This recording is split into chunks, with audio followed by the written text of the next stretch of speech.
Before making his BBC Radio 4 Today programme debut, the broadcaster's Amol Rajan claimed he had a full-on panic attack.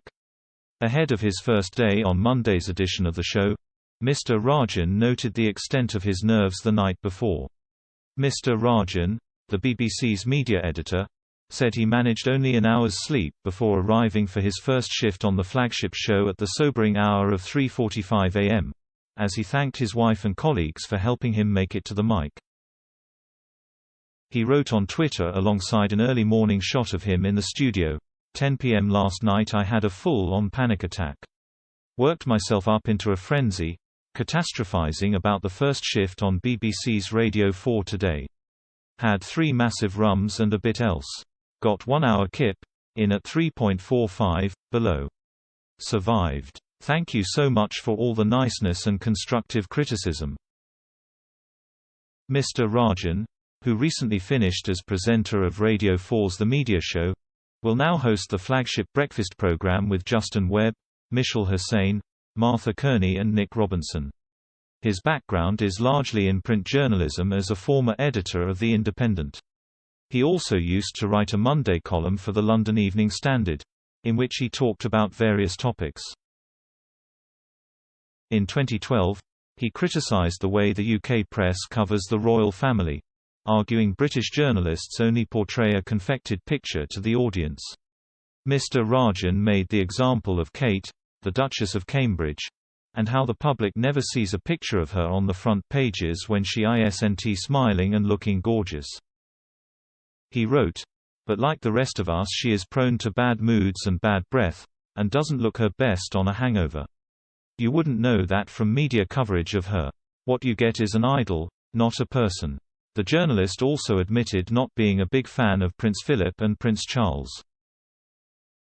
He added, "I have absolutely nothing against Prince Harry, or Prince William, or Catherine Middleton, or the Queen. Other royals, particularly Prince Philip and the scientifically illiterate Prince Charles, who champions policies that would lead to the murder by starvation of millions of Africans, I dislike." Mr. Rajan did not name the exact policies championed by the Prince of Wales and his father. Since the early 80s, Charles has promoted environmental awareness. Upon moving into Highgrove House, he developed an interest in organic farming, which culminated in the 1990 launch of his own organic brand, Dutchie Originals, which now sells more than 200 different sustainably produced products, from food to garden furniture. The profits are donated to the Prince's charities.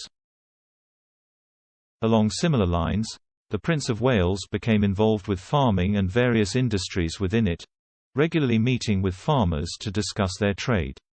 Speaking to the European Parliament in 2008, he called for European Union leadership in the war against climate change. During the standing ovation that followed, then leader of the UK Independence Party, UKIP, Nigel Farage remained seated and went on to describe Charlist advisers as naive and foolish at best.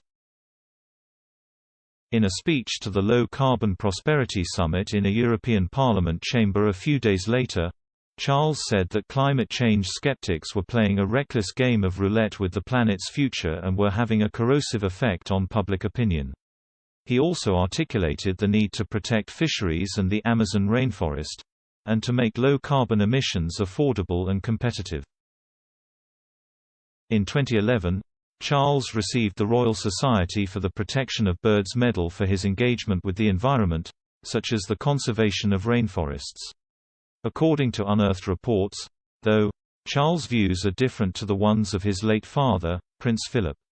In a 2018 report by The Telegraph, author and journalist Christopher Booker revealed that after the publication of his 2009 book The Real Global Warming Disaster, he received 2 notably contrasting responses from Charles and Philip.